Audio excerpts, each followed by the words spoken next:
Hello नमस्कार, कसे आहात सर्व? मस्त आहात ना? मस्तच राहा सर्वांना. सर्वप्रथम श्री स्वामी समर्थ. तुम्हाला सर्वांना आजचा दिवस खूप छान आनंदाचा आणि आरोग्यदायी जाओ. तर आमची गावाला जाण्याची तयारी तर तुम्ही बघितली असेल. तर आता ती वेळ आलेली आहे की आम्ही आता निघणार आहोत आणि घरातून निघण्याच्या आधी या काही गोष्टी ज्या असतात ना, या खूप खूप महत्त्वाच्या असतात की आपला सिलेंडरचा जो प्लग आहे तो बंद करायचा.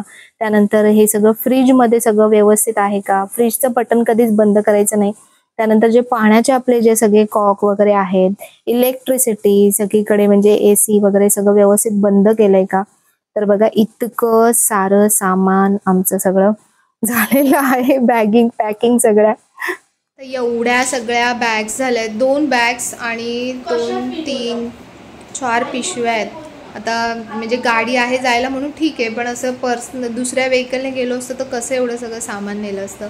तर सामान हे खरंच न्यायचं म्हणजे ही खूप मोठी एक म्हणतात ना वेगळीच जबाबदारीने वेगळीच तयारी चालू असते सामानांची.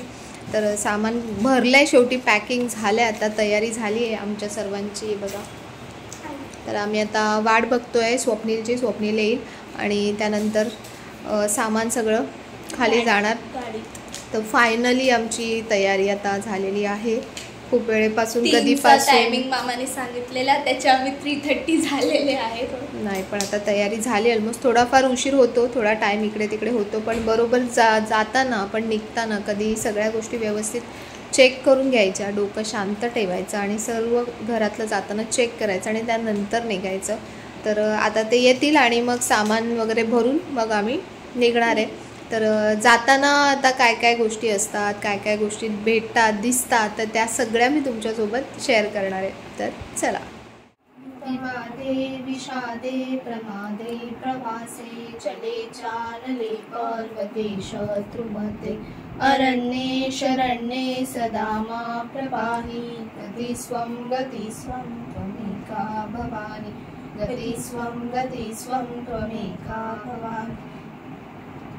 अवधूत चिंतन श्री गुरुदेव दत्त श्री स्वामी समर्थ महाराज की जय.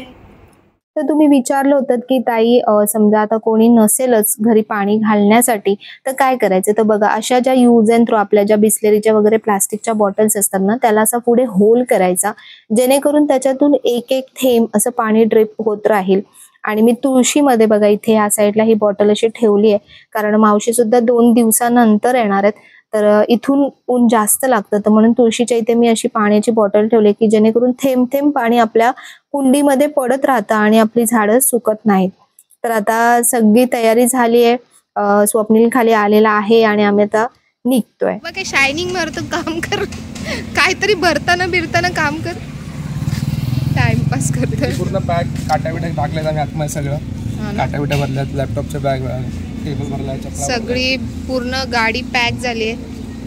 आणि इथे सगळे पडद्याच्या आडचे सगळे कलाकार इथे बसलेले आहेत. आणि पुढे कोण बसलाय माझ्या सीटवर? कोणी दिसत नाहीये. ही मॅडम माझ्या सीटवर बसलेली आहे ऑलरेडी. एवढी मोठी कॅडबरी घेऊन बसली आहे. अरे बापरे, कुठे चालली तू? हा बाबू, कुठे चालली? गणपती बाप्पा मंगल मूर्ती. आम्ही एवढे सगळे कार्टून सगळ्यांना घेऊन चाललेलो आहोत. अरे भगवान, आरती नाही करायची आपल्याला. कुठे चालली तू? आम्ही चालले गावाला. अरे वा. आणि निर्वी कुठे चालली आहे? अरे बापरे. आणि मी खूप सारे टॉयज पण घेतलेत. वाव, महिनाभर राहणार आहेस का तू? हो. टॉयज घेतले. टॉयज घेतले.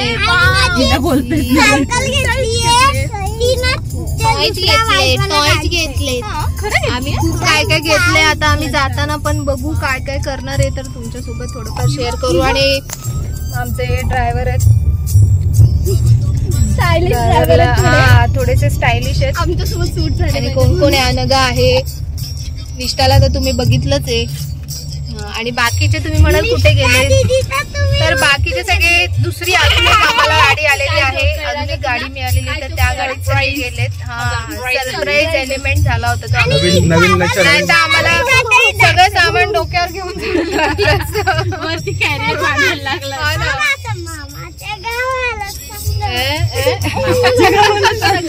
मामाच्या गावाला चाललोय सांगू ती कॅडबरी भेटली म्हणून खुश आहे. टाइमपास. तर चला आम्ही आता निघालोय. थोडंसं ऊन आहे. तर संध्याकाळी निघालोय म्हणजे 3:30ला निघालो आम्ही. तर 4-4:30 पर्यंत पण तरी पण खूप ऊन लागत होतं. समजा दुपारचं निघालो असतो तर असं उन्हाच्या झळा लागल्या असत्या पूर्ण आणि गाडी पण पूर्ण तापून जाते आणि छोट्या होत्या या दोघी. तर म्हणून आम्ही विचार केला की आपण संध्याकाळीच निघू म्हणजे उन्हाचा नको कोणाला त्रास व्हायला. तर निघतानाचा रस्ता आणि निघतानाचा प्रवास हा एक वेगळाच प्रवास असतो, खूप छान. आणि तो पण एकदम मस्त असा एन्जॉय करण्यासारखा प्रवास असतो आणि कंपनी पण खूप मस्त होती. म्हणजे माझा भाऊ, वहिनी, तर खूप छान मज्जा करत करत आम्ही असं गेलो थोडं थोडं. म्हणजे जे आयुष्यातले हे जे एक छोटे छोटे क्षण असतात ना, हे खूप मजा करत करत जाणं ही वेगळीच मजा असते. पहिले आम्ही लहान होतो तेव्हा बसने जायचो आणि इतकं म्हणजे गावाला जाणं ही एक वेगळीच प्रोसेस असायची, तेव्हा कंटाळवाणी प्रोसेस असायची. पण आता तसं नाही होत, आता खूप छान वाटतं जाताना. तर बघा आता आम्ही पहिले या सिमेंटच्या जंगलातून आता सध्या चाललेलो आहोत आणि त्यानंतरचा जो पोर्शन लागणार आहे ना परिसर, तो माझा एकदम एकदम फेवरेट असा पुढचा रस्ता असणार आहे. आणि जाताना बघा या म्हशी सगळ्या मध्ये आल्या होत्या आणि छोटे जे आमच्याकडे आहेत कार्टून्स, त्यांना ह्या सगळ्या गोष्टी बघायला खूप मजा येते. स्पेशली निर्वीला खूप आवडतात, तिला प्राणी वगैरे असे खूप आवडतात. कुत्रे आले, हंबा आल्या की तिला खूप मजा येते. तर हा जो रस्ता होता तो आता पनवेलचा रस्ता होता, जिथे त्या म्हशीमध्ये आल्या होत्या. त्यानंतर आता आम्ही हा थोडासा आता पुढचा रस्ता म्हणजे पेणच्या पुढचा रस्ता आता हा लागायला लागलाय. आणि जसा जसा गावाकडचा रस्ता लागायला लागतो ना, इथे सुद्धा भरपूर आधुनिकीकरण होतंय. म्हणजे हा रस्ता पहिले खूप छोटा होता, सिंगल रस्ता होता आणि इतकी ट्रॅफिक व्हायची या रस्त्याला, म्हणजे बसमधून जाताना तर अतिशय हालत होऊन जायची. आता खूप छान दुतर्फी रस्ता झालेला आहे, पण तरीही रस्त्याला खूप सारे आत्ताच एवढे खड्डे आणि पॅचेस लागतात. असो, पण मग नंतर आम्ही मध्ये आता इथे बघा नाश्त्यासाठी थांबलोय आणि हे मस्त हॉटेल होते, एकदम श्री स्वामी म्हणून हॉटेल आहे जाताना. तर इथे बघा खूप सगळं साऊथ इंडियन पद्धतीच्या सगळ्या गोष्टी आहेत इथे. म्हणजे अगदी जे गावचा तुम्हाला अगदी फील येईल ना अशा गोष्टी आहेत. इथे शेळणी ठेवल्या होत्या सुरुवातीलाच, आम्ही येताना शेळणी सुद्धा घेतल्या यांच्याकडून 10-12. त्यानंतर इथे सगळं म्हणजे लोबान धूप, जे सगळं साऊथ इंडियन पद्धतीचं असतं ना, सुरुवातीलाच आपल्याला एक वेलकम ड्रिंक म्हणून ते रस्सम देतात.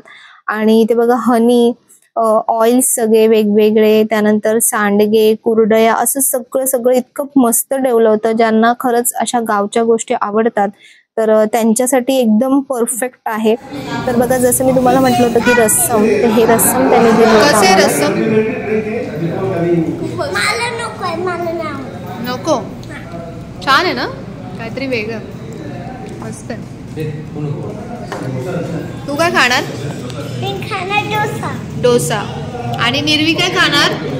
निर्वी पण डोसा खाणार. डोसा खाणार.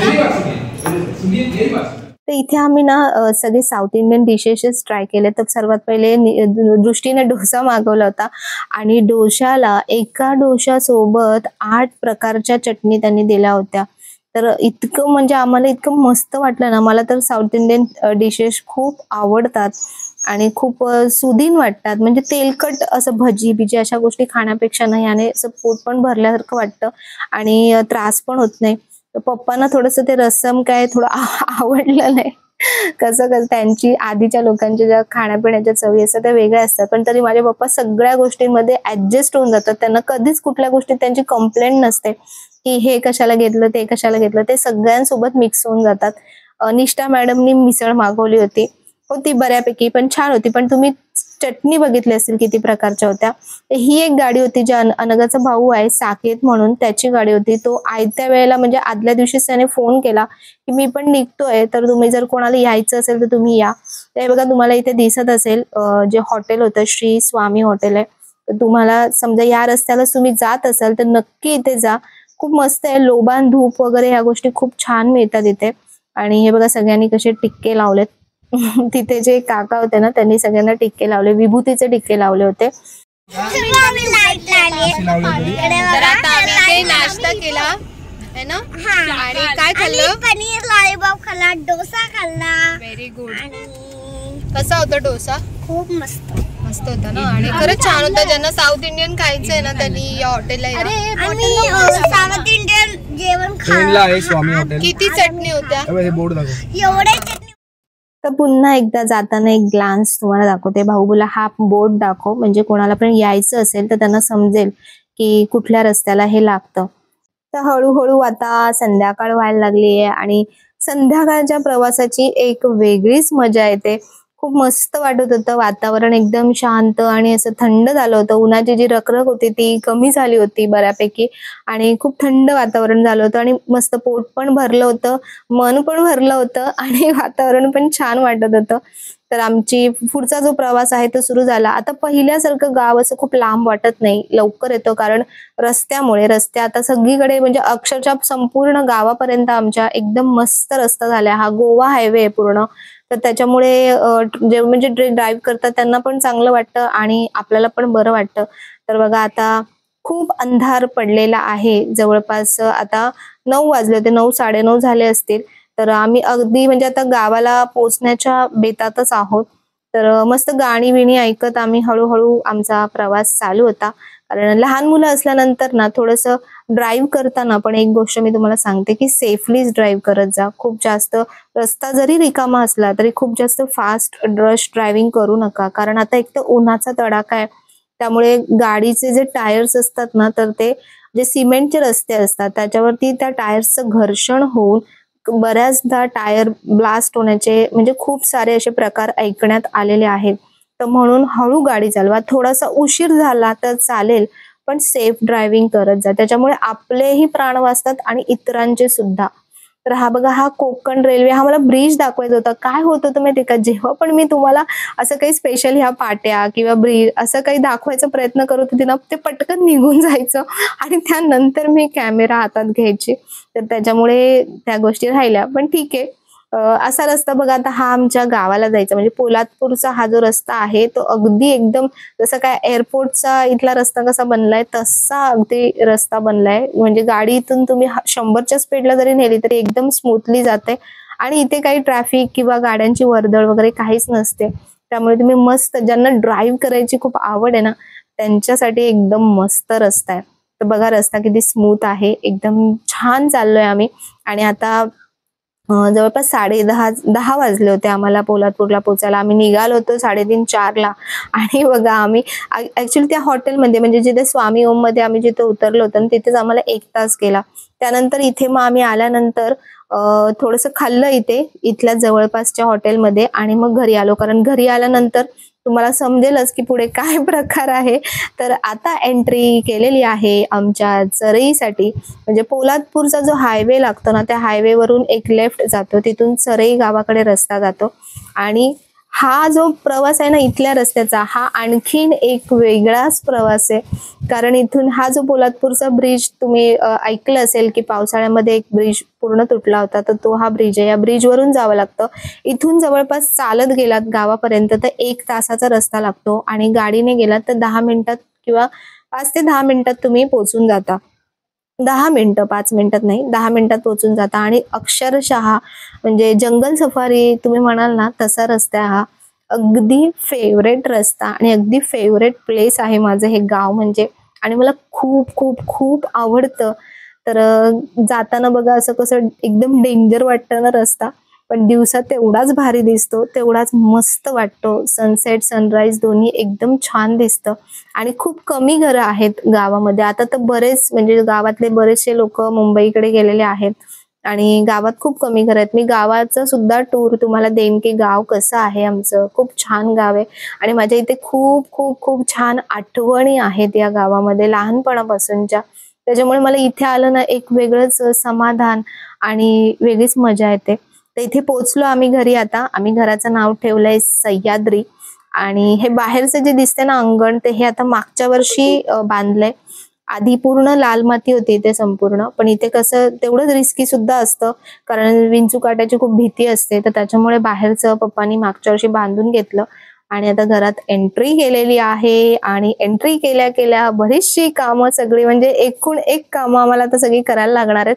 तर आम्ही 11 वाजता पोहोचलो गावाला आणि त्यानंतर बघा आता कशी सगळ्यांची कामांची तर खूप धूळ होती घरात. तर पहिले निष्ठाने मस्त बघा मुलं पण कामं करायला सुरुवात करतात. निष्ठाने झाडू काढायला सुरुवात केला. त्यानंतर फ्रीज बाहेर घेण्यात आला. म्हणजे हे सगळं जाताना सगळं आवरूनही जावं लागतं आणि येताना सगळं काढावंही लागतं. तर गेल्या बाकी तर काही आम्ही केलं नाही जास्तीचं, कारण जेवून गेलो होतो. तर फक्त फ्रीज बाहेर काढून ठेवला आणि झाडू काढून घेतला. आणि बघा फ्रीज आता हे मस्त सेट करतायत. सकाळी सगळं साफ करणार आणि त्यानंतर सगळ्या गोष्टी चालू करणार. पण फक्त आता सध्या सगळं थोडंसं वस्तूंची इथे लावालावी चालू आहे की कुठे काय लावायचं, कुठे काय ठेवायचं वगैरे. आणि सगळं असं घर सगळं रिकामी दिसतंय तुम्हाला. उद्या दुसऱ्या दिवशी तुम्हाला इथे सगळं असं छान भरलेला पसारा दिसणार आहे. तर असे सगळेच म्हणजे कोणी बसून राहत नाही. आल्या सगळ्यांची काही ना काही कामाची धांदल सुरू असते. आणि हा आहे दुसऱ्या दिवसाचा व्हिडिओ. दुसऱ्या दिवशी मी सकाळी लवकर उठली, रात्री झोपलो, जसे आलो तसे झोपलो. आणि मग सकाळी उठल्या पहिलं असं हे साफ करताना पण इतकं समाधान मिळतं की काय सांगू. म्हणजे चुली जवळचा जो हा परिसर आहे, ही मागची परस आहे आमची, मागची पडवी आहे आणि तिथे चूल मांडलेली आहे. तर इथलं सगळं मी सकाळी पहिले उठल्या सगळं साफ करत होते. आणि खूप मस्त आजचा जो दिवस होता ना, पूर्ण तो आमचा साफसफाईचा दिवस आहे उद्याचा, आणि ते तुम्हाला उद्याच्या ब्लॉग मध्ये बघायला मिळणार आहे. तर आजचा ब्लॉग तुम्हाला कसा वाटला, आवडला असेल तर नेहमीप्रमाणे लाईक करा, शेअर करा, सबस्क्राईब करा. पुन्हा भेटूया आपण उद्याच्या नवीन व्हिडिओमध्ये. तोपर्यंत सर्वांना बाय आणि सर्वांना श्री स्वामी समर्थ.